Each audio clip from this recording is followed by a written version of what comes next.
வணக்கம் நண்பர்களே, இன்று ஒரு தகவல் 360 சார்பாக இன்று நாம் தரக்கூடிய ஒரு சுவையான தகவல். இந்த ட்ரெயின்களில் கழிவறை டாய்லெட் அப்படிங்கிற வசதி வந்ததே ஒரு சுவையான சமாச்சாரம். இதுக்கு காரணம் ஒரு பழம் அப்படின்னு சொன்னால் நீங்கள் நம்ப மாட்டீங்க. அது என்ன பழம் தெரியுமானா அதை பற்றி கடைசியாக சொல்கிறேன். இந்த ட்ரெயினுக்கு இந்த டாய்லெட்டுகள் வந்த வரலாறு இப்போ பார்ப்போம்.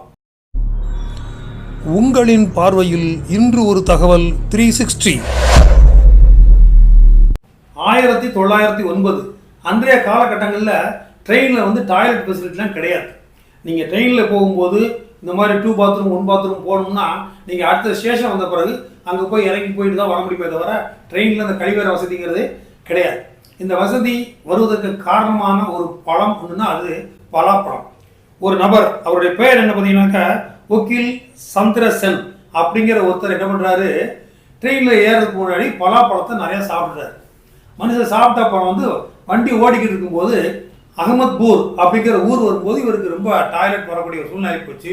வேறு வழி இல்லாமல் என்ன பண்ணார், ட்ரெயினை விட்டு அவசரமாக இறங்கி டாய்லெட்டுக்கு போய் டாய்லெட்டில் போய் அவருடைய கடமையை முடிச்சுட்டு வெளியே வரதுக்குள்ளே அங்கே ஸ்டேஷன் மாஸ்டர் விசில் ஊதிட்டாரு. வண்டி கிளப்பிடுச்சு.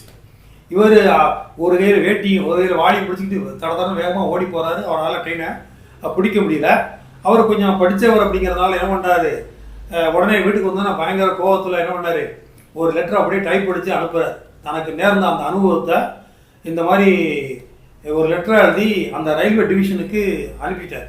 இப்போ அந்த ரயில்வே டிவிஷன் ஜார்க்கண்டில் இருக்குது. என்ன லெட்டர்னா நடந்த சம்பவத்தை பூரா விவரித்து சும்மா ஒரு 10-12 வரியிலே விவரித்து அப்படியே ரயில்வே டிவிஷனுக்கு லெட்டர் எழுதுறாரு. அந்த லெட்டர் இன்னமும் டெல்லி ரயில்வே மியூசியத்தில் பத்திரமா வச்சுருக்கிறாங்க. ஸோ அதன் பிறகு தான் என்ன பண்ணாங்க, சரி ட்ரெயினில் கட்டாயம் ஒரு டாய்லெட் வசதி வேணும் அப்படிங்கிறதுனால அதன் பிறகு எல்லா ட்ரெயின்கள்லையும் கோச்சுகளில் போகிறோம் டாய்லெட் வசதி அமைக்கப்பட்டது. ஸோ அந்த லெட்டர் உங்கள் பார்வைக்கு என்ன நண்பர்களே, இந்த சுவையான சம்பவத்தை பற்றி உங்களது கருத்துக்களை மறக்காமல் கமெண்ட்ஸ் பகுதியில் தெரிவிங்க. நம்ம நிகழ்ச்சிக்கு இதுவரைக்கும் சப்ஸ்கிரைப் பண்ணாதவங்க சப்ஸ்கிரைப் பண்ணுங்கள், ஷேர் பண்ணுங்கள், லைக் பண்ணுங்கள். நன்றி, வணக்கம்.